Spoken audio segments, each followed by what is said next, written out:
Hi everyone, welcome to our K-12 user group.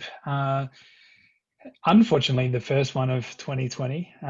We were planning on having one back in March, and then lockdown hit and everything kind of went a little bit crazy for everyone. So that didn't exactly happen. What did happen was a whole bunch of webinars that our team ran. It seemed like we were doing at least one or two a week back then, on lots of different topics. If you haven't seen those webinars or you don't know where they are, actually, Rio, if you wouldn't mind chucking the link to those in the chat, they're really worthwhile checking those out. I'm sure you'll find some content there that will be really useful to you. But we do have those regularly, usually about once a month. So feel free to check out those webinars. And we may even invite you to present on one of the webinars in the future. Quite often we try not to have us presenting too much because we're actually not the ones teaching out of Canvas every single day. It's you guys. So we love having you involved, but we also get other experts involved, and we may have other specialists from either Instructure or from third parties or other places coming along to those webinars as well. So we try to make them as valuable for all of our clients as possible. But today is the user group. I was saying this to people who joined a little bit earlier, but essentially this is the opportunity for you to share the things that you're doing amongst each other. And there's a bunch of people who have put their hand up to have a chat about some of the things that that they've, are happy to chat about from what they're doing at their school. But as you can see on the screen here, the focus really is what we've learned from COVID-19, and we have some certain topics that we want to cover off. So let me just dive into the agenda for today. We're kind of in the middle of the welcome at the moment.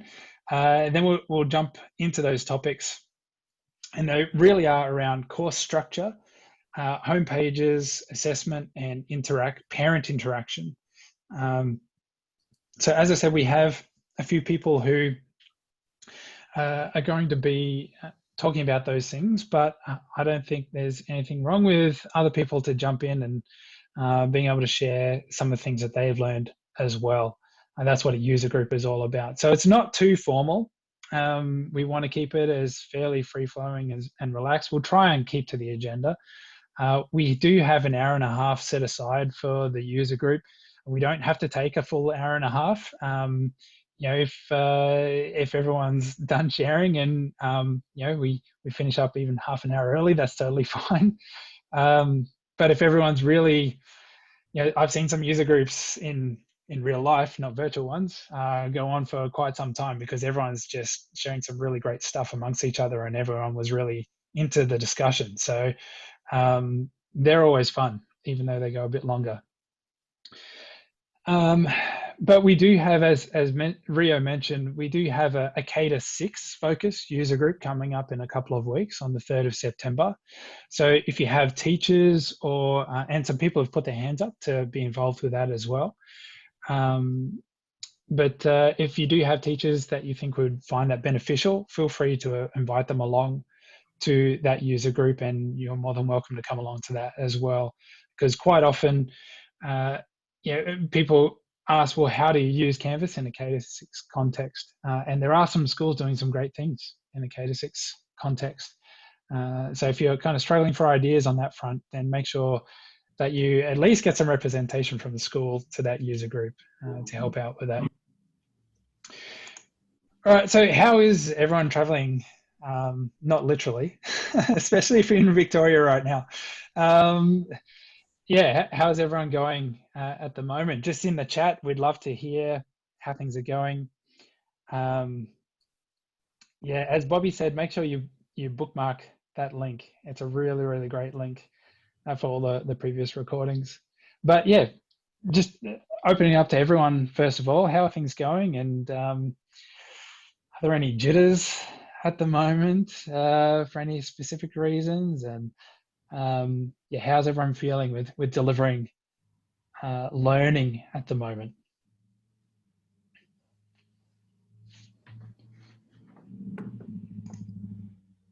And you can unmute yourself right now if you do want to unmute and say a few words.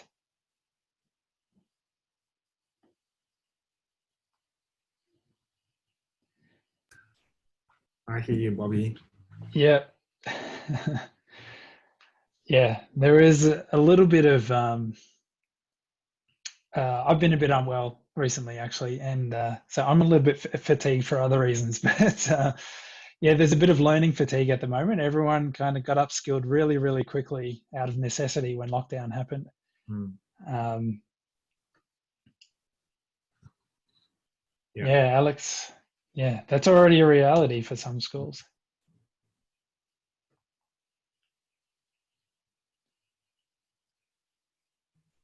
Mm. The snapback, I like that term. Um, I think another term you might use there is regression, back to how things were done in the past. I've already seen a little bit of that at my kids' school, with some of the teachers, where during lockdown they realized they could put all their assessments on Canvas and assessment notifications, and then all of a sudden, in the last couple of weeks, they started getting some paper assessment notifications again. I'm like, why?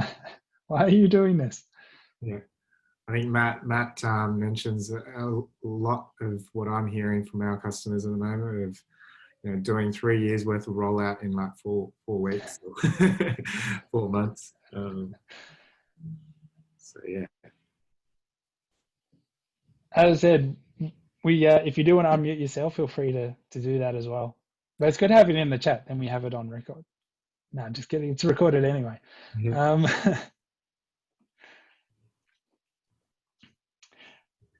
All right. Well, I'll let you keep posting in the chat there, but let's dive straight in.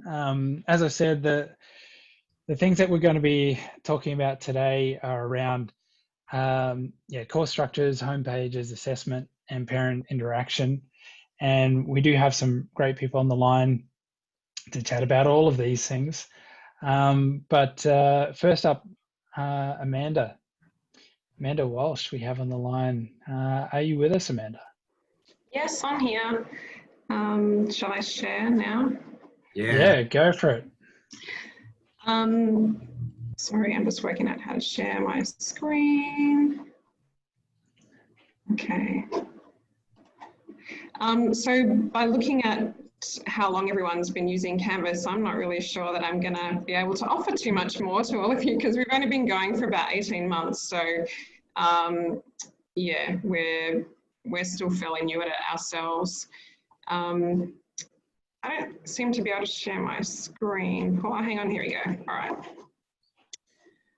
So yeah, I don't know how much, you know, new things I'm going to be able to show you, but, you know, we'll see how we go.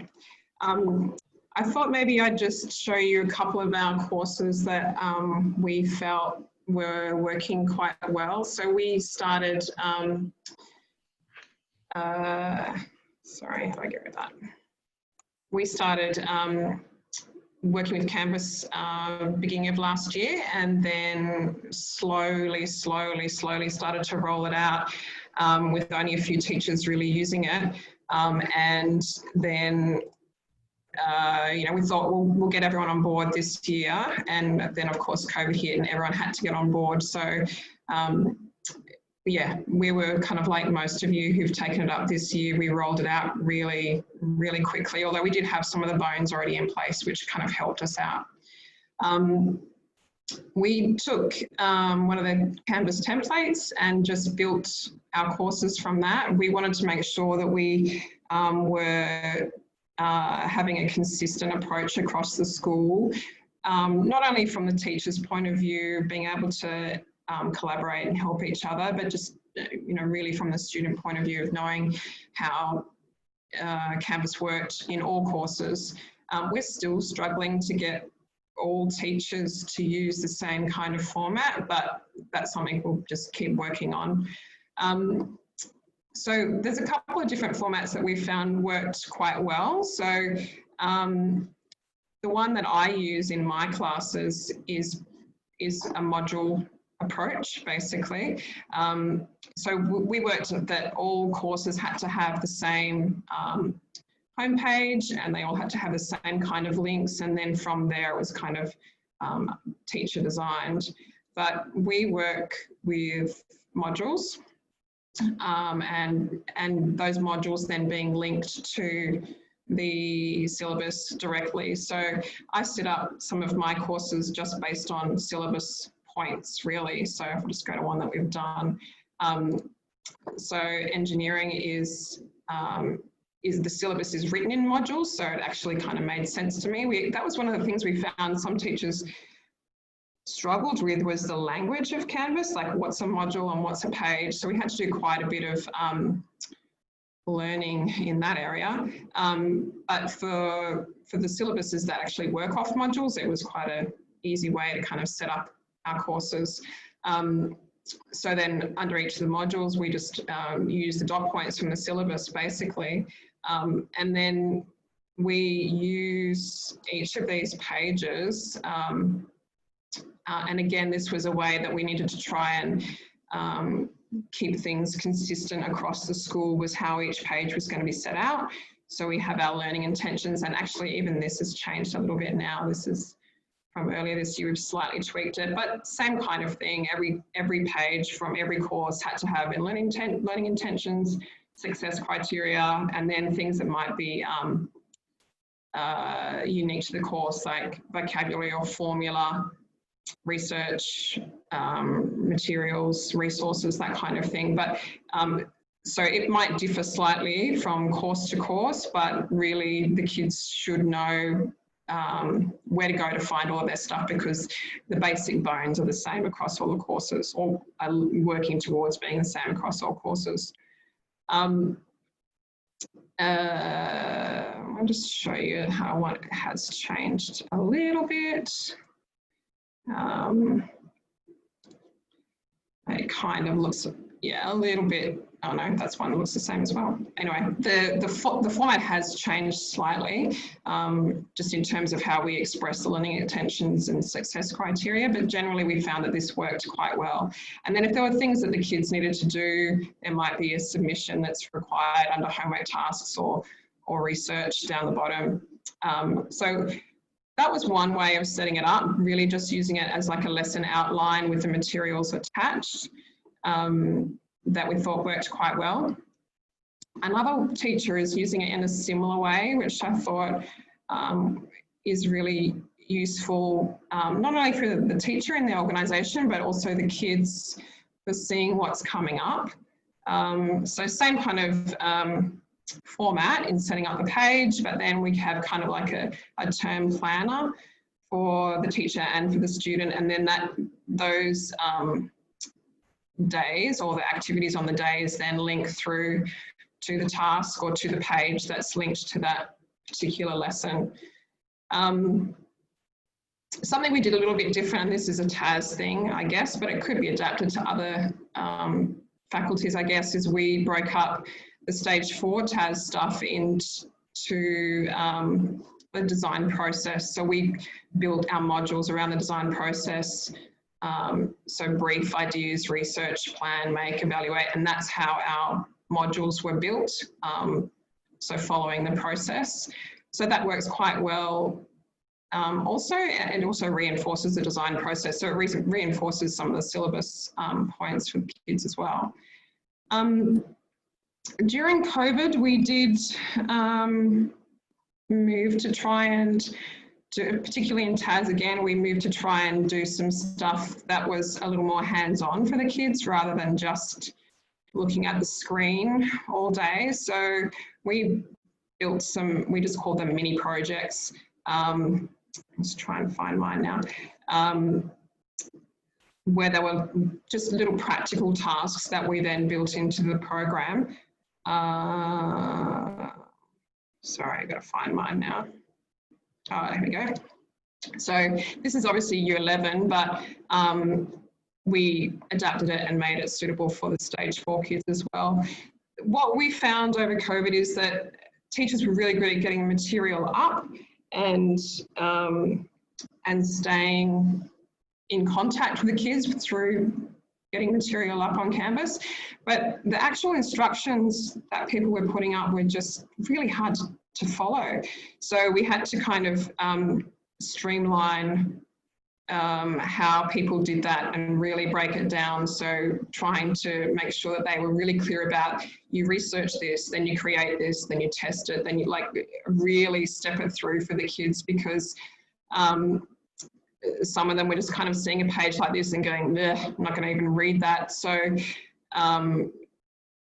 breaking it down into steps, and then also with some classes we also did a voice recording so that the kids could listen to what was being said, or listen to what was being what the instructions were, as well as read along, so that they didn't kind of just get lost in the words. So that worked really well for us in TAS, and then we used that as they shared their stuff on the discussion board and had to comment on each other's things and put up little videos of themselves doing stuff. So that was quite good for us during COVID, but we haven't really kind of gone back to that style of working now, obviously being back in the classroom. That's so cool. The students got to learn how to build a trebuchet. Yeah, it was great. I'll see if I can show you. It was so good to actually see them. They were in competition with each other. As soon as I made it, it had to be made out of materials they could find at home, obviously, because they couldn't go out and buy stuff. So I gave them specific instructions on making it with paper and pencils at home. So, oh my God, where is it now? So the first few did that. Then, you know, as the weeks went on, I gave them a couple of weeks to do it. As the weeks went on, we ended up with, I'll show you one. It's like massive. Well, I probably shouldn't show you one. I'm going to get myself incriminated here that we're building weapons, but where is it? Oscar, let's have a look at this.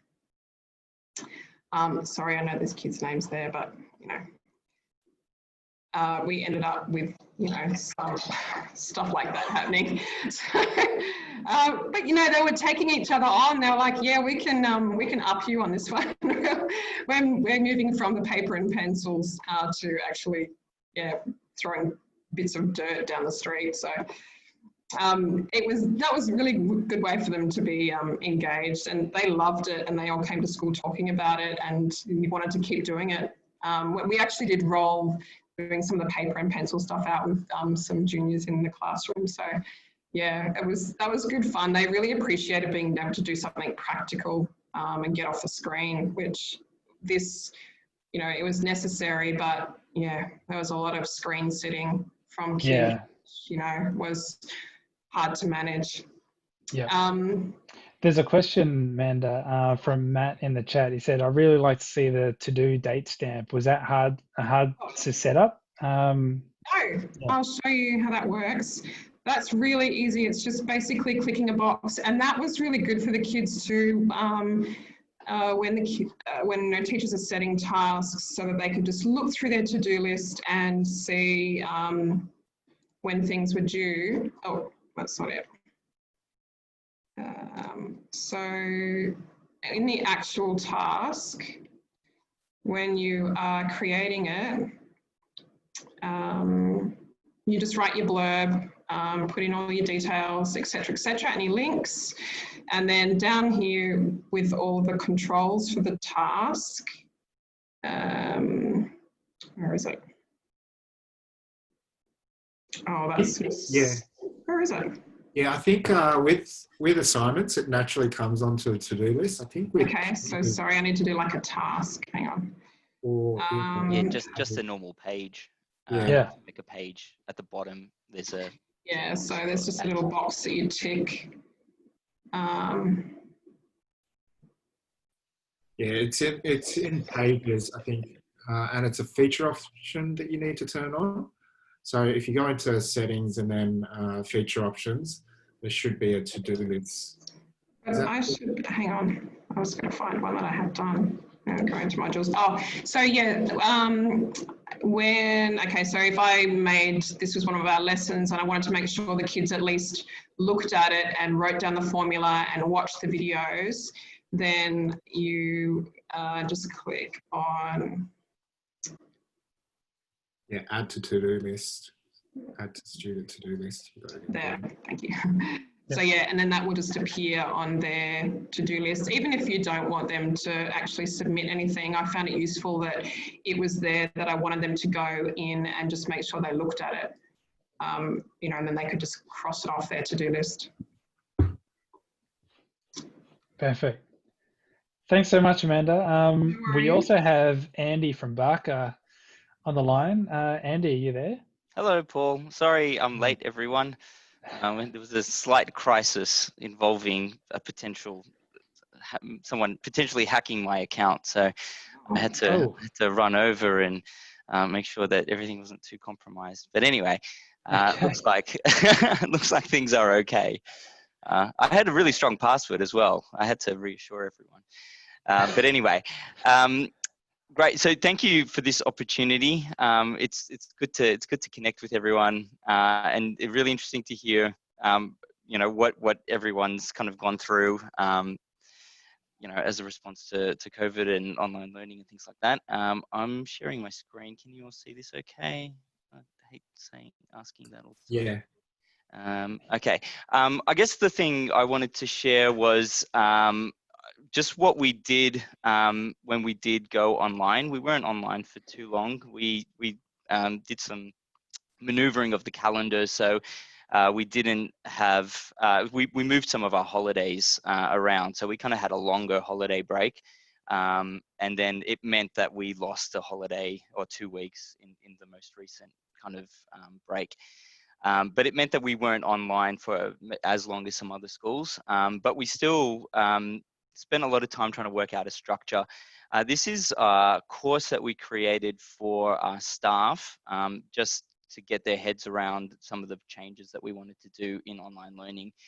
And I guess some of the things we really loved and want to keep, and those are the things that I want to share with you. So this course was just kind of an information course for staff. And really this was the secondary school approach. The junior school had a similar approach, but they did some things differently. So I guess the first one that we did, and it kind of links nicely off Amanda's discussion of those to-do list items, is we said that we went through and we forced all the student dashboards to go into this view over here. I know it's not very big. Let me zoom in a bit. Into the I guess the list view is what it's called, or it's basically the students see all of their to-do items. And our structure was such that we had each department, so each course essentially would link up all of the work that was required for that week, to chunk it all together and to send one announcement at the start of the week. I know this says Wednesday, it's not a very good example, but pretend it said Monday. So at the start of every week, for online learning, a student would log in and they would see on their dashboard everything that's required for them to do for the whole week. So we tried to not go with I guess we didn't keep the timetable exactly the way it was and expect students to kind of have the exact same shape of day online as they would in face-to-face environments. We try to respect students, the fact that we didn't want them to be online the whole time. So we thought if we chunked that work together and we delivered the actual instruction for what to do on a Canvas announcement, that would be a really good compromise. And for the most part, it worked really, really well. So we did have this view set up, and as you can see, there's some nice little features. Like, for example, this is what a student would see. The red dot would indicate that they haven't seen that post yet. Once they click on the post, then that red dot disappears. Every one of these items had a checkbox, and this happens if it's an announcement or a to-do or a task, anything like that. So that checkbox gave the students the ability to just check off that, yes, I've done all my maths work, for example. And also once it's completed, then you kind of get this nice little completed item. there's other great things that if a teacher marks something, the marks and the feedback will also appear on that view. So that was really really useful for us in how we kind of structured that online day. So that's one of the things that we've still got in our backup plan should we go online again, that we're going to revert back to this system. I was going to ask, are you still doing that? Yeah, so we haven't made it kind of mandatory or anything like that, but a lot of departments are still sticking by that that process. So I think one of the most challenging environments was when if you're fully online or fully face-to-face, you know what you're expecting, but when you've got large chunks of the student population away or doing COVID tests or anything like that, and you've still got some face-to-face, I think that's the most challenging when you're trying to wrestle with both of those, online and face-to-face at the same time. So I think a lot of departments are keeping this structure. I know we're certainly doing it in my department, where we're still putting up the weekly work that we're expecting students to get through as a Canvas announcement, even though we're still face-to-face. So it's just become part of the practice that we'll see how long it lasts for, but it certainly was something that we think we're going to keep doing. We originally went with a 2-week kind of chunk of work, but we thought, particularly for the younger students, that kind of chunking things in 2-week blocks was a little bit too much. So we thought 1 week is a good happy medium. The kinds of things, this was really important, and Amanda talked about the fact that the instructions were really some of them were too unwieldy, and we experienced the exact same thing. We really wanted those Canvas announcements to be super clear, and where possible link to the Canvas content that you actually have in there. So I guess that kind of goes on to the type of work that you want set. And we also use the unit view, the module view. We've got some script that changes our word module. If I hover over it, it will eventually say modules to units. So our teachers are familiar with units, but it's essentially the same, that same kind of module view. But we really just wanted to make sure that the work in the announcement has clear links to Canvas pages, and we wanted those pages to be in this well-sequenced unit. We were a little bit more flexible with where students actually did the work, and we do use OneNote here as well. So we're kind of the idea that if you've got just your own class activities and ongoing work and worksheets and things like that that don't really require a formal Canvas submission, it might be a work in progress, it might be just a place to start work. We like that to happen in OneNote. But when you have a more finished product, something that you want some formal feedback on, you want the teachers to check off that, yes, this work is now complete and we're ready to move on, then that's when we use the Canvas submission. So we did have some flexibility there. And we really just wanted to allow another option. Again, didn't want anyone to be overwhelmed with too many, too many Canvas tasks, and teachers seeing too many Canvas things to mark. But knowing that, there can be a lot of work that's happening in drafts. The beauty of using OneNote meant that we can dip in at any point and see that work in progress. And if the students had just started drafts off in a Word document, for example, there's no way of really checking that they're making any progress. So we kind of thought that structure worked fairly well.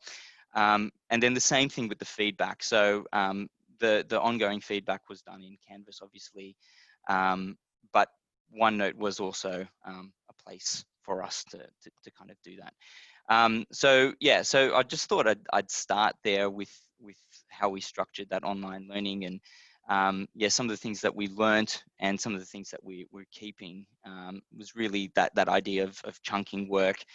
Being really clear with the expectations of what that work is, what the aim of that work is for the week. doing things like including videos, and we're a studio subscriber, and the screen recording was one of the most loved features, I think, by the staff. The ability to quickly just make a screen capture and record their voice or their video as well at the same time to create a video was amazing. So we really did favor pre-recorded videos explaining content, and Canvas sort of pages explaining the content, as opposed to having you know, Microsoft Teams or Zoom meetings sort of constantly. So we really had minimal meetings, and just kind of had them sort of separated out through the week. So that's I can keep going, but I don't want to take too I was going to say, it sounds like it was a lot of asynchronous learning then. Yeah, that we use the videos more for checking in, kind of almost well-being checks, seeing can everyone find the work okay, how's everyone going, you know, was there anything that you really didn't understand, or just the teacher saying, oh, I've noticed a lot of you have done this or haven't done this quite right, and we tried to do that. I think there was a really strong push to avoid having students just sitting there watching their teachers teach at them for, you know, for the whole day, where I don't think anyone was really too keen to do that anyway. Maybe the maths teachers did like the direct teaching online, but I think as a whole, yeah, the structure worked well for us. Cool. Well, whilst we've got you having a chat, I noticed that the homepage of that course, is that pretty consistent with the homepages that you have in your other courses? Here's the other, yeah, look, I can, I was going to talk, if there was more time, about what our course templates look like at the moment. Yeah, we've got a fairly, I guess, consistent, you can see this here, let me move this out of the way. We've got a fairly consistent homepage. The ones, let me just jump over here. I'll go back home here. So most of them are kind of looking like this now, where we've got a banner at the top. But this idea of having the grid for the homepage with these square images is now consistent across well, year 3 to 12 in our courses. So the standard one looks like this. So we basically have a template course that is quite boring, but it's got you know, a space for you to basically put those images in, and those images link to a unit. So we still use this unit as the kind of the main point. There's a couple of exceptions where a course like this, so this is a template that we use for our guided inquiry program. So we've got a guided inquiry design as one of our, I guess, one of our frameworks that we use, and the actual framework has 8 of these phases. And so the way that we try to get some consistency in the language and the look of these courses is by using this as a template. And this is our other way of navigating, where you have these icons up the top of a page, and it kind of just lets you, they're essentially just images that link to the next page. But as far as a page like this is, again, just a template for, you know, when you're starting to write your inquiry course. I basically just import all of this into either the blueprint or we also use cohort courses. And then whoever's designing that course will go in and edit these pages. And all of the links and everything like that work when you import it across. So works quite nicely there. Then the rest of the page, these are kind of common elements as well. So if you look at one of our templates, again, very boring. We've basically just gone through and did some messing around on CSS until we were happy with these kind of elements on the page. I know Canvas now has templates that you can buy, but we did this a couple of years ago, before any of that was available. So it's working for us at the moment. One of the things that we did we got some custom work done at Canvas to add was this button over here, which just creates, it basically in HTML code creates a break, a line break. We used to use tables on these pages, and I took the advice from our wonderful CSM Paul, who advised against using too many tables on pages, and we've taken that advice. I'm sure you'll be very happy to hear that. Just for layout. You can Just for use layout. tables for tabular data. That's fine. Yes, of course, yeah. But we used. I mean, we had basically each one of these was. It still is. This heading is a table, and we used to have a table that kind of went underneath all of those elements. And we wanted to do that because we just wrote in the code that when you have a new, when you add a new table, it creates a line for you that breaks that content up. But we've got this button now that I really like. So you basically have your header, and you can put your content and all of your things here. When you're ready to kind of break off to a different section, that's when you'd hit that button. You'd go on with your next, and we're pretty consistent with using heading 3s for any content in here. This is always going to be heading 2, and everything else is paragraph text. So we were always pretty strong with being consistent with those kind of ideas. And most pages have your main content up the top, and then there's another one of these red headings that we use for either questions or activities or something like that. So if there's some sort of action, some sort of way that students show evidence of learning, we try to put it down the bottom. Now, it's not always the case. Sometimes you have things that work better if they're kind of in context. But we basically give staff this page as their starting point. If you click on insert on the menu at the top there. When did this change? Is this recent? So those menus up the top used to be a hidden keyboard. I can't even remember the keyboard combination. But I just found this out recently. It was always there. There's actually additional options in those menus, but now I think with the last release, that those text menus up the top are now permanently there, so people can access all of those options. That makes me very happy. Well, one of the other things that we were hoping to do, I don't know how difficult it is, but see these blocks. I mean, if we, rather than, because we had to basically have a page that we send out, but if we can create an item like this as a block, and then just have it in the menu, it would mean that you could start from a blank page. And I obviously I've just seen this now, so I'm just very exciting. You should be able to, after you've written the block, see like this one, for example, we wrote some code in the back so that when it sees a block quote, it adds that color and that icon and everything like that.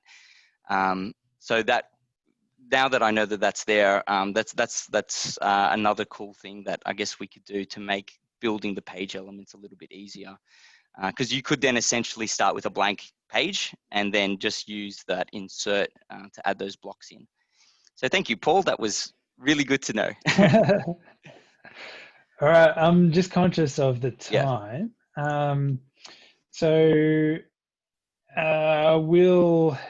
Thank you for sharing the homepage. We also saw Amanda's homepages on the course. We might see if we have time to circle back to that, just so that we've got some other examples.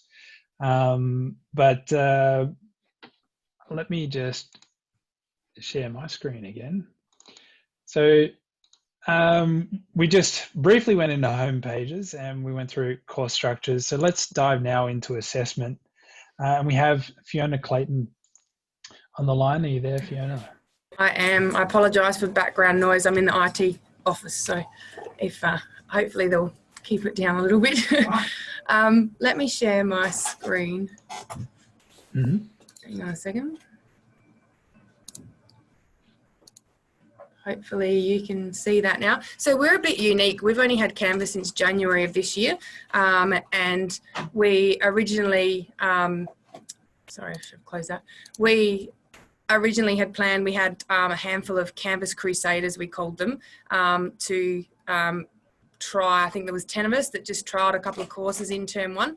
And obviously we got into term one when COVID hit, we got told we had to go online. So the entire 6 months worth of getting people up to date with Canvas went into 2 weeks, and we put the entire school from pretty much from reception to year 10 on Canvas in a week and a bit. So we are very new, and I can't promise you what I'm going to show you is the right way of doing things, but this is what we've sort of, assessment's been the biggest thing we're looking at this term.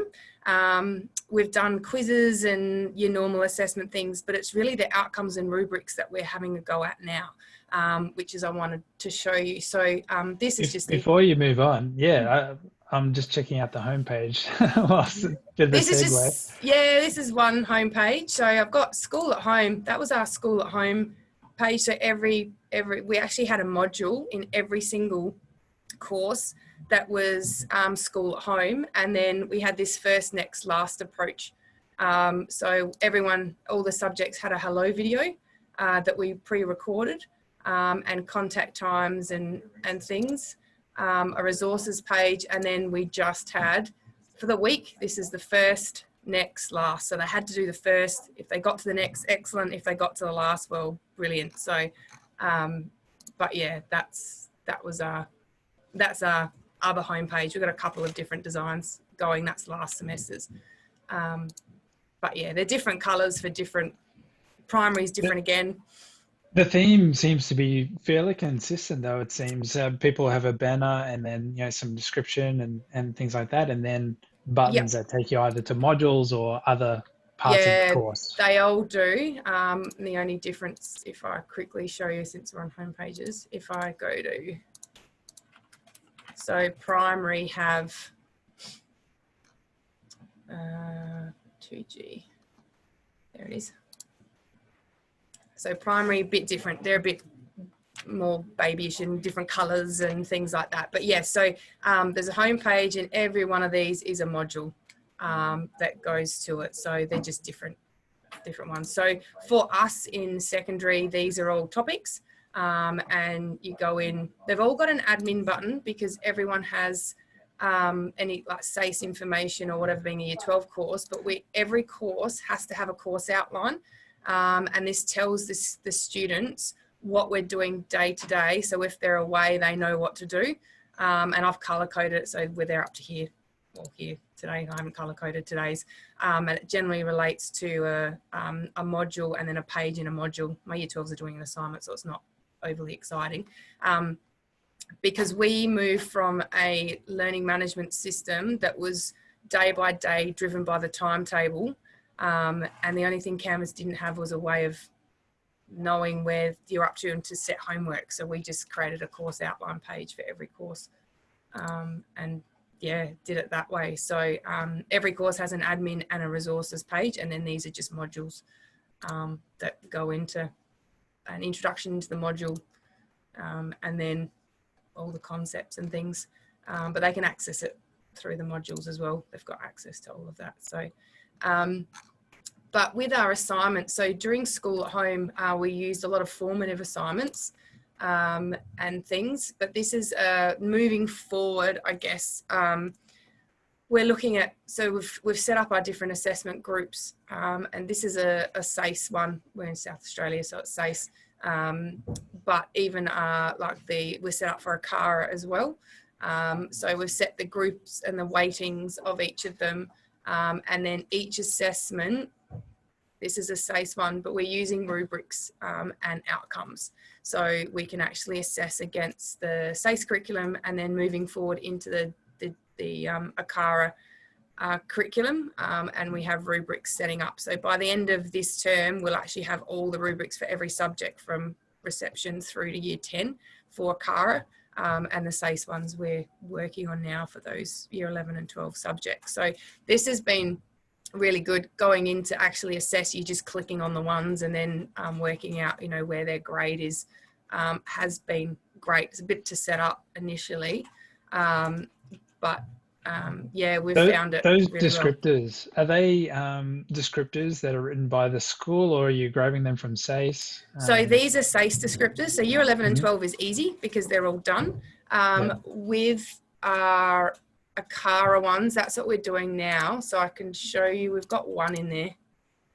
These are a bit harder because they're not written. Oh, where am I going? Outcomes. So we've got the year 7 history one we're playing with. So all of these have to be written. Now, Canvas did provide us with a list of ACARA ones, but they were the content descriptors, and you don't actually grade against the content descriptors. So we're working with another school in Adelaide to get all the ACARA ones put into Canvas so we can grade properly. So that will be up by the end of this term. So all of our summative work, formative doesn't really matter. Formative, you can make whatever grading scheme you want. But because we're brand new, we wanted staff to actually start from, no, you will use the Australian ACARA curriculum standards and you will mark and grade from that. So they don't have an option to do their own thing, like giving 10 points for a title page anymore, which is what some of our staff still like to do. So, which is nothing wrong with that, but it goes in the formative stuff, not the summative stuff. So we're really excited. I've been working with Ruth, SRM, on this and trying to get this up and running. But yeah, working with other schools and then hopefully maybe sharing them out. Yeah, so, but as I said, we've only had Canvas since January. We've only made it mandatory for all staff to have a course this semester, so they're 5 weeks in, but we have all staff on board. They've all got a minimum benchmark that we set. We've got a document that lists what the minimum benchmarks are they have to have for the Canvas courses, and I think all but 3 teachers out of 80 something have done that. So the uptake's been really good, and yeah, so the assessment is the new thing that we're doing now. Yeah. So Andy has a question. Sorry, yes. Yeah, no. So Andy has a question about learning mastery. So as part of linking your outcomes to rubrics, you can have that new grade, the gradebook view where you can see the learning mastery against all the outcomes. Do you use that at the moment? Or we will be. Ruth showed me that last week and we had some training on it. So we know that it's there. So at the moment we don't have as much, like I'm the only one that's used it because I'm the one that runs Canvas here. I've used it all year. So it'll be good to go back and look at that learning mastery pathway, but that's the goal, because once you've got it across year levels, we can be able to track all the kids. So we've had a look at it and we haven't shown our staff yet. That will be something for next year, but that's the plan. That's the goal. Yeah. Yeah, for sure. That's awesome. Now I know, Phil, we have you on the line as well, and you're going to be talking about parent interaction, but did you want to share anything about assessment as well? Well, there's a lot there, Paul, to talk about.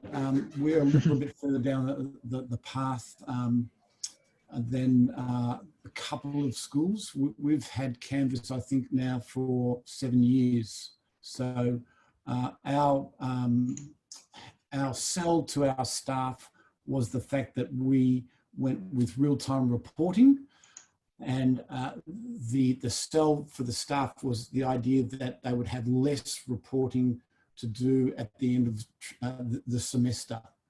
And we've gone initially with formal assessment across years 7 to 12, our middle school and our senior school, being in fact all staff being compelled to report back through Canvas to parents. So that was a decision we made very early in the piece. So we've had real-time reporting now for probably 6 years, and that's naturally has served us very well in this time of the pandemic, particularly in Melbourne, where we're based on the outskirts of Melbourne. So, so that's where we've gone in terms of real-time reporting. So Fiona, you're on that journey. All of us have been on that journey. We wish you well with it. but certainly Canvas has been a godsend to us in terms of not so much necessarily transforming the curriculum, but certainly being able to report back in an agreed way by all staff. So we had a little trial for a couple of terms when we first started, and then we expanded that trial at the start of the following second semester, having had that trial start really from September to November, and then January to roughly June, to actually trial it with everyone, to give time for people to get content up, to be comfortable with the ways of Canvas. And from there, we launched into the second semester some 6 years ago. Yeah, it's been quite the journey. Yeah, I remember catching up with you probably 5 years ago when things were a little bit earlier in the journey, and yeah, it's been a lot has happened since then. Canvas looks way different now. Now, I mean, you're talking about parents and how giving feedback. So, do you want to dive into how you're interacting with parents? Did that change at all with COVID-19, or maybe got a bit deeper, or what actually happened there, and is it still the same? Well, things that keep changing for us, obviously, in Victoria, we've been hit hard by it. So perhaps I might share my screen here, Paul, and just give a little bit of a context leading up, and then I'll talk about parental engagement with Canvas from there, if that's okay. So, yeah, that's an interesting one. Let's go with that. So we'll go with that, but it should be starting to share right now. Okay, so here's basically our vision for academic excellence through digital learning. You'll see here, I'm not going to go through these. This is not that sort of opportunity, but basically learning management you've got on the top right-hand side. All the other ones, I think, fit in beautifully into giving us that context for what we wanted to do there with learning management. From there, you can see that we made a very strong decision. I think it's a decision that's held us in good stead some 6 years ago, that that all departments were compelled to report back. And that, as I said, that was probably an 8 or 9 month lead up to a lot of trainer activities. At that stage, Canvas didn't have a presence in Australia for training, so we did it all by remotely some 6 or 7 years ago with that, and we had a train the model, which was really successful. So we were really happy with that idea, and from there we developed, as I said, this idea that all formal assessment at that time had to be reported to parents and to students. It had to be put on through SpeedGrader, if you like, and then from SpeedGrader with the submission, the comments, a rubric attached, as well as the opportunity for that sort of feedback. We use, as you can see here, Google Apps for Education as well, and we see that as fitting beautifully with, not necessarily under, but with Canvas. We think that's essential for our collaboration. And then on a more personal level, certainly we encourage OneNote and Evernote there. This is what happened to us basically at the start of the year. We could see in late January what was happening with our international students going into quarantine. We did a number of things in terms of fast-tracking lesson capture. We had no idea at that stage what was going to happen, so we enabled lesson capture from our digital panels. All our classrooms have large digital touch panels there. We enabled a way of using our hearing augmentation to be able to record the audio as well as the video from the digital panel. So that's what we've done as far back as late January. Then when we knew we were going into lockdown the first time, all our training was able to be done at a furious pace in terms of getting students and staff ready for this grand journey that we were all on. Students and staff were all given that training, and it was really with Microsoft Teams, because at that stage we were really sitting on the fence as long as we possibly could to look as to whether we go with Teams or whether we go with Zoom. So once we made that decision, we were rapidly into training from there. Students, 2 hours minimum training. We had staff, we managed to give 7 hours training. The other thing that was fortuitous that we had actually actioned some 8 or 9 months earlier. We could see that with the amount of work that we're asking our staff to do in terms of Canvas and in terms of online work, just with that development of Canvas, we made a decision some 8 or 9 months ago to provide as many peripherals as we could to staff. Now, we're a very fortunate school, and I must hasten to add that we do work in a privileged environment, but it was more the idea of how could we make things easier for teachers. So we enabled, starting from one end of the school to the other, anyone who wanted an additional monitor in addition to their laptop, we allowed that. We gave them wireless keyboards and mice. We enabled, we gave them stands or risers if they like. Anyone who wanted it was able to do it. Now, we started that 8 or 9 months ago. You know what happened with all the prices of all these peripherals and the availability of those. They are as scarce as hen's teeth right now in terms of in Victoria. So we were lucky we'd started that. We then enabled all our staff to be able to take that home, and we set up a system where they self-reported whatever they took home, and that's held us in good stead. So that was just fortuitous. We had started that some time ago. This was our response in March. Is my screen actually sharing still? Yep. Yeah, you're good. Okay, I've lost the green line around it. This was our response in March. We introduced Microsoft Teams, and as I said, you know, so many teachers wanted to go with Zoom, but we were in a really good place for having made that decision in terms of our integration, in terms of organising teams and structuring those teams based on the timetable, based on Canvas, based on Synergetic, our student information system. That all worked really, really well. We've got Canvas and Google Drive or Google Apps for Education under that, and then there's the email as well. So these are the things that we use Canvas for. There's nothing new in that, except that we've got that system of major assessment for real-time reporting. Naturally, you know, we've had a lot of discussion over the years in terms of formative and summative assessment. I'm firmly in that everything should be reported back to parents, and I'll show you some of the things that I do in terms of my assignment weightings. But certainly summative assessment or formal assessment, if you like, it is a hard ask or an impossible ask in terms of verifying exam conditions in the online environment. So certainly we have really pushed for that move, that quite deliberate, but hopefully a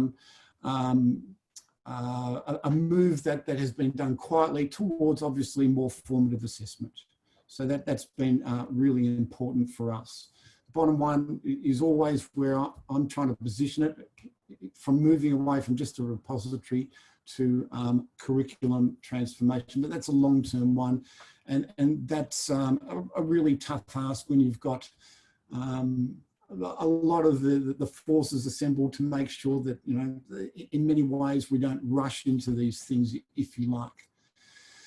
Monitoring student progress in a lockdown. For teachers, we use something called Grade Guardian. It's also known as Dropout Detective. As schools that may have already gone down that path of Dropout Detective or Grade Guardian, it really helps to make sure that you've got all your ducks in a row in terms of being able to verify marks really well. I won't dwell on Grade Guardian, but certainly that's been an asset for us. In terms of parents, As I said, we've had real-time reporting for quite some time. We also have enabled something called Student Analytics available in our community portal. And Student Analytics, I'll show you a little bit of what that looks like. Basically, we're taking the data out of Canvas, and we are then turning that into a graphical interface so teachers can, so parents can see a number of things, which I'll come to in a moment. There's another look at continuous reporting at Yarra Valley Grammar. That's what we use here for teachers. R just refers to academic rankings for teachers at the end of the year. For parents, Student Analytics, and we still have a semester statement of results. And it's like a university transcript, if you like. It's just got the marks with a university style key, and that basically just shows the parents, because they've had all the insights into the progress through all the modules, just shows the parents what the final result was for that particular student. So these are the things we've done in the lockdown, and we thought about lockdown browsers, but we just felt as though there were too many holes in that. Formative assessment is communicated, as I said before, through Canvas, and these are the things that we've stressed: keeping activities shorter, chunking work, and so forth. And obviously varying the types of formative assessment to include the use of video. And you can see there one of my students using Screencastify to explain some work that he's doing. Quizzes have obviously come into their own, particularly at the senior level in terms of SACs. Here's just a little movie of our student analytics for parents. And this is the way that we've been able to roll this out. If I stop that, you'll be able to see there, the students can then see, students and parents can see the high, the median, the low, and the actual score there. And that's available on our community portal with that. I might stop there, other than to say that what we've just done last week was we ran with interviews for parents, and those interviews were conducted online using Microsoft Teams, and we used as the basis for that our parent-teacher interviews. I provided them with this document for all our teachers on how to use Canvas assessment, and all our teachers are capable of doing that. I don't think I'm letting any cats out of the bag to say that they can do that.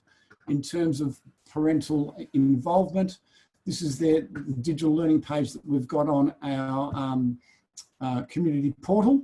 There's a little bit there about online learning. We've also got here a Canvas how-to about real-time reporting and all these things that we know succeed. At the start of the year, I run through all of this in parent evenings with parents before the actual formal part of the night commences. So, and the interest from the parents is tangible in terms of wanting to know how they can make the most out of Canvas assessment for them. So all of those things we think we've done quite successfully in terms of allowing the things that we think for parents are important. I like how you had there that document that showed the teachers for the parent-teacher interviews, how to go to the individual view for the marks for the students in Canvas. It's quite a handy screen there. Well, is that one there? But I think you mean just that one there in terms exactly of... that one. Yeah, that's exactly the one. Yeah.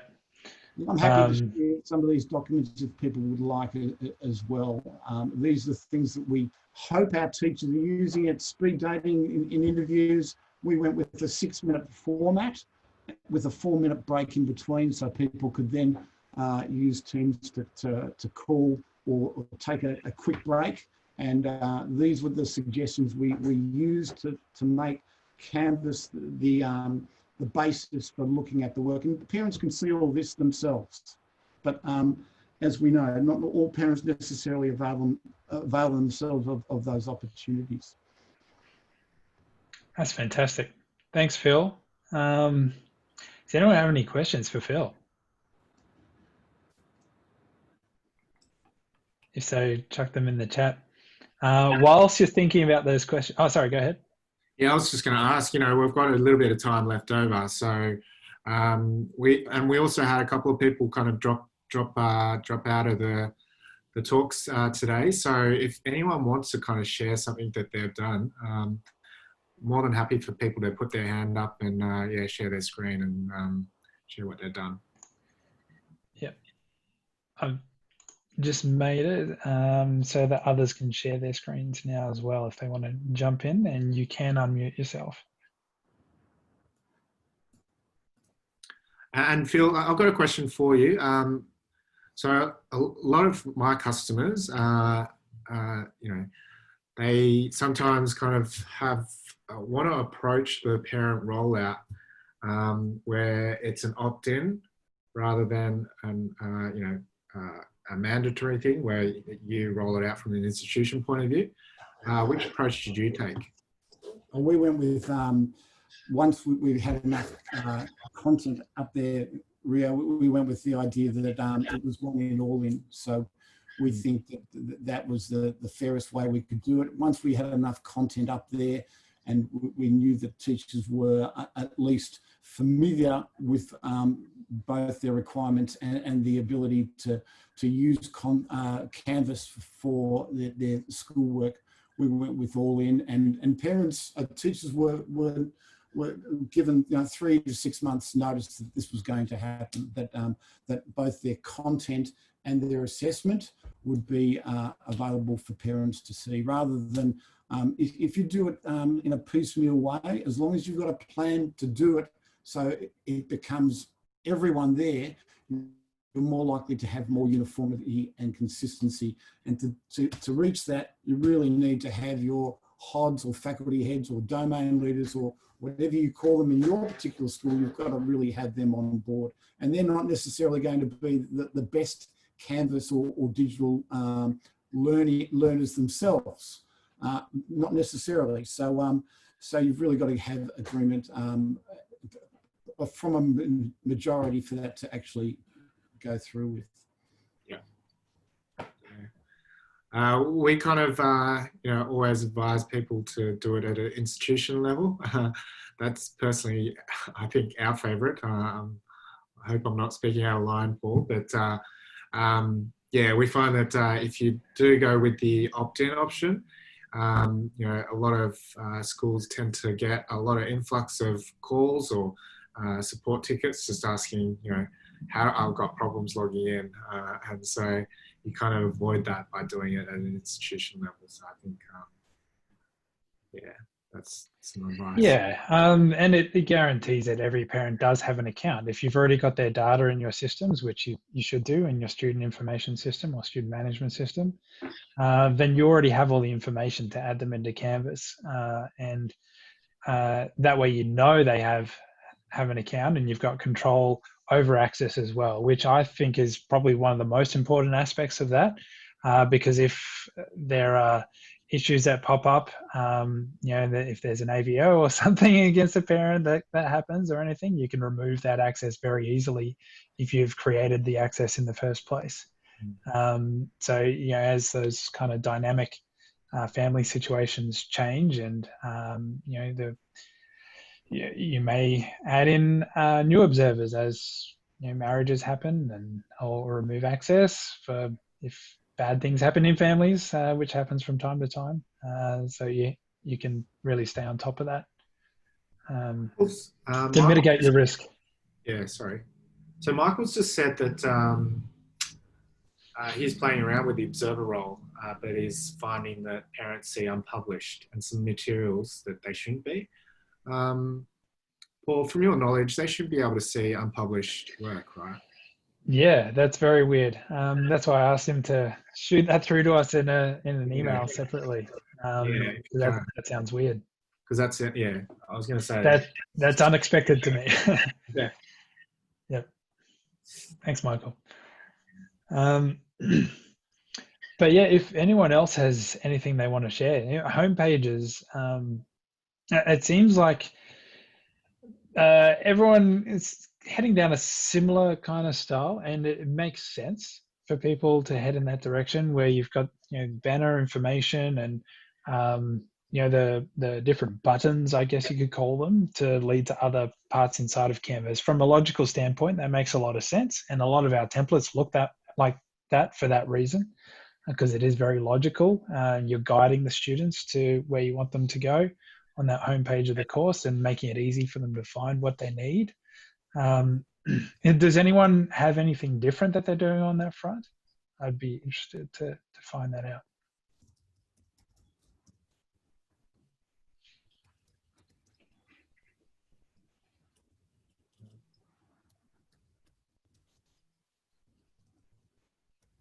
Yeah, so and I think Andy wants to share outcomes mastery. You know what, Rio? Just before we dive into that, Yeah. I might just share my screen. We've got something we would really like your feedback on, and that is, how often do we want to have these user groups?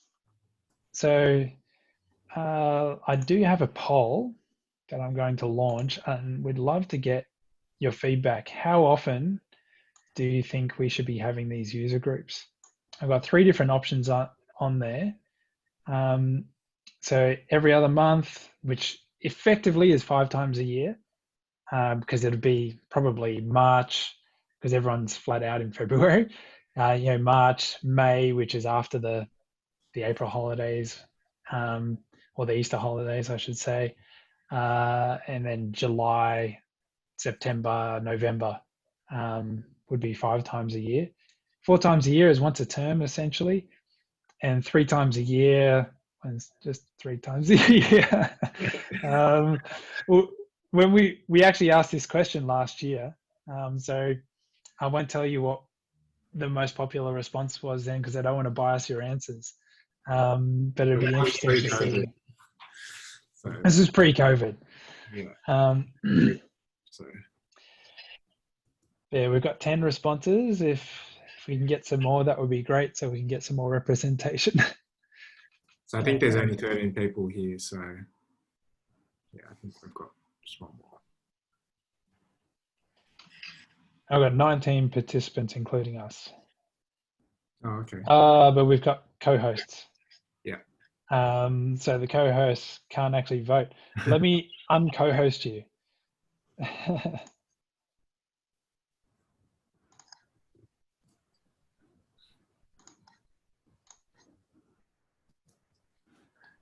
All right, so now you can vote.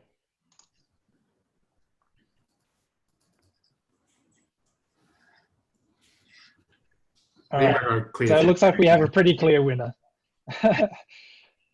Sure. So we'll end the polling. Yep. And there's the results. Can everyone see the results there?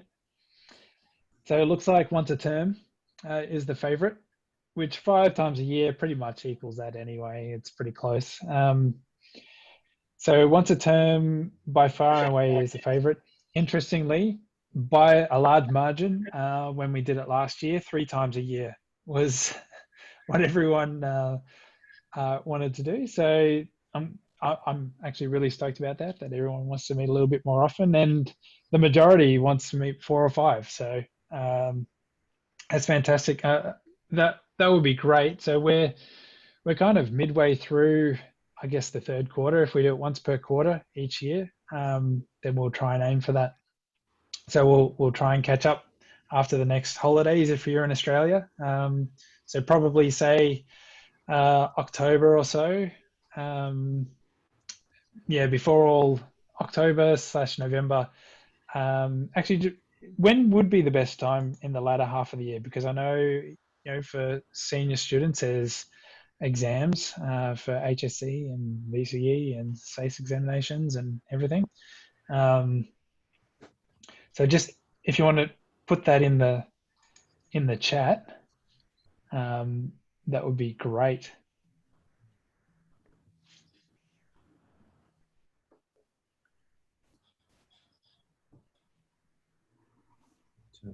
Midterm 4. to say late October-ish. Yeah.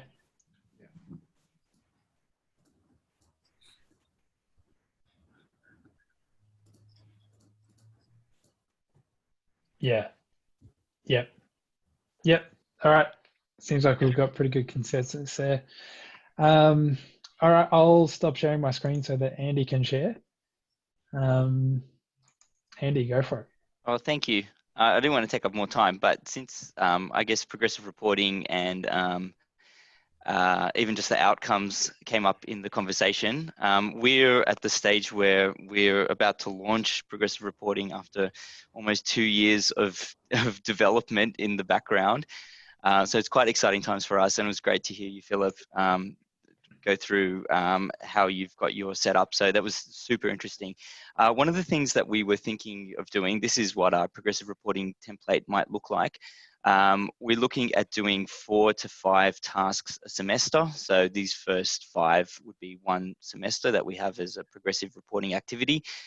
Here's the next lot. The one thing, so I mean, most of that is pretty straightforward, and we're going with a comment as the minimum. And then hoping to build in rubrics and actually looking at marks.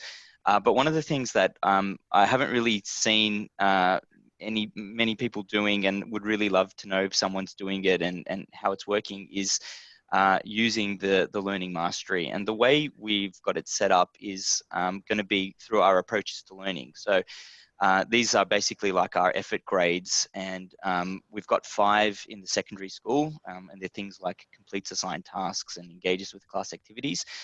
And what we're hoping to do with this, and I'll just jump into I guess the feedback. I've got some dummy data in here, so there's just a test student. But we're hoping to use it this way, where we're able to kind of get a snapshot of where each student is with those particular skills. I've added some other ones just as a test, and I guess what we're hoping to see is if this is being used and if this is valuable. So it's basically looking at every time that student's been assessed on that particular skill. And then depending on how their progress is, it uses a calculation method, a decaying average, to kind of say that 65% of that most recent number is represented there, and then combined with 35% of an average of all the other marks. What we really want to see, I mean, I think that's helpful for a teacher, but if I jump in as that student, I feel that this view becomes even more powerful. So this would be the student view, obviously, of the feedback, but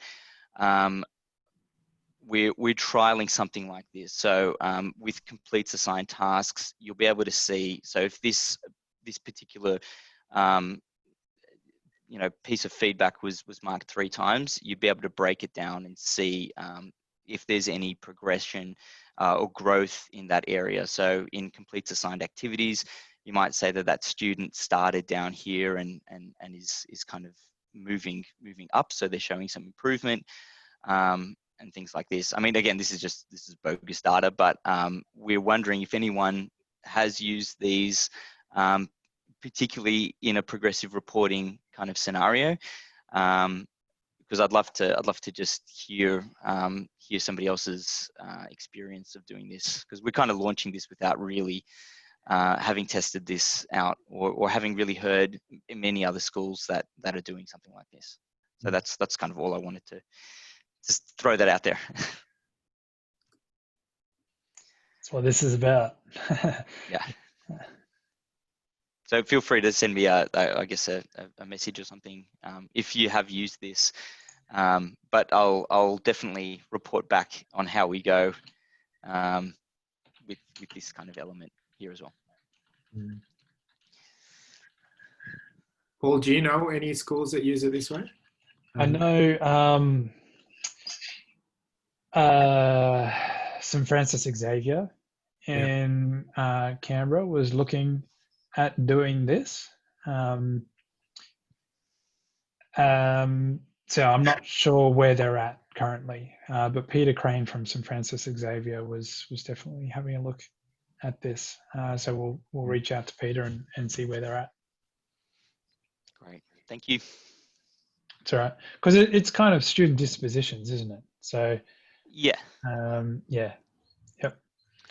Yeah, I mean, Yeah. look, we were thinking of doing it, so having two categories, so having approaches to learning as one, and then having subject-specific skills as well as a second category.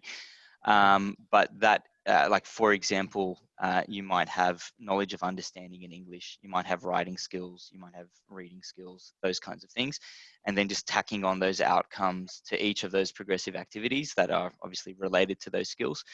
But that was one thing that was possibly the next thing on the roadmap, and not something we do at launch. But we are looking at doing the approaches to learning, those kind of learner dispositions, this method. So Okay. yeah. Speaking of activities, I have one more activity for us. So let me share my screen one last time. I'll come back to that. Topic suggestions for next user group. If you want to just jump into the chat, let's put a few ideas up here, because as I said right at the very beginning, user group is driven by the users. So we'd love to have your suggestions for what topics you'd like to cover off in the next user group. It'd be great if we can kind of focus in on just one or two topics, but getting some suggestions, we'll put that out to the wider audience to see where the interest is. But if you have some suggestions, if you could put that in the chat, that would be great.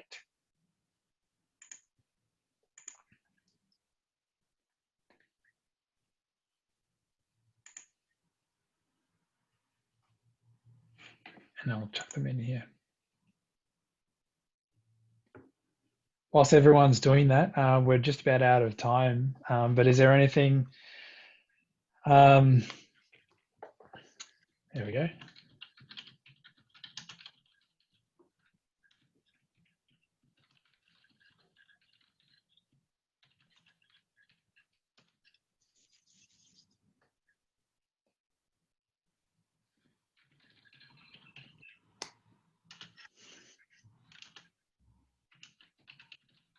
I don't know if we should title it that.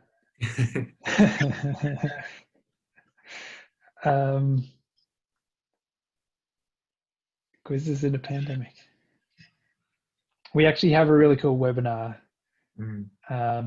coming up, kind of related, in a couple of weeks.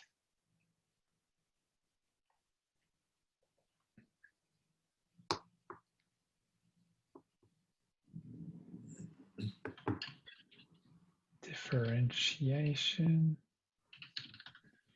So we've got quizzes.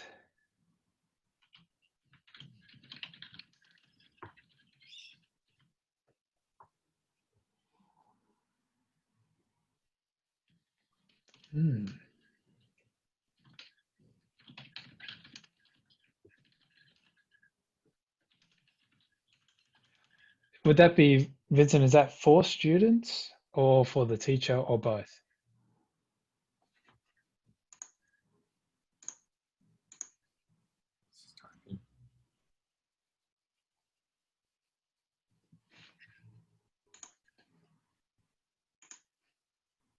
Okay.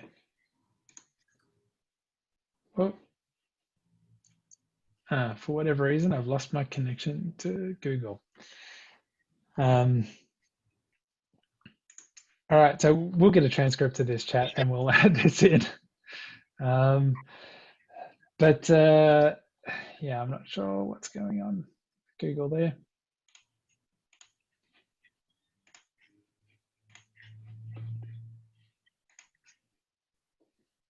All right. Rio, did you have anything else you wanted to cover off? I'm just mindful we're just about at the close. Is there anything else that's burning? Yeah. Burning people's questions. Oh, a lot of G Suite services down at present. Okay, that's good to know. Thanks, Daniel. It's not just me. No, nothing from me. Okay. Yeah, thank you, everyone. Well, if there's nothing else, thank you everyone for coming. And yeah, we'll hopefully see you and even more at the next one. Thanks so much for everyone that presented. We really appreciate it, and everyone who shared. But it's been really, really good. I've learned some things here, and hopefully everyone else has learned a thing or two as well. But yeah, otherwise we'll see you on the next one.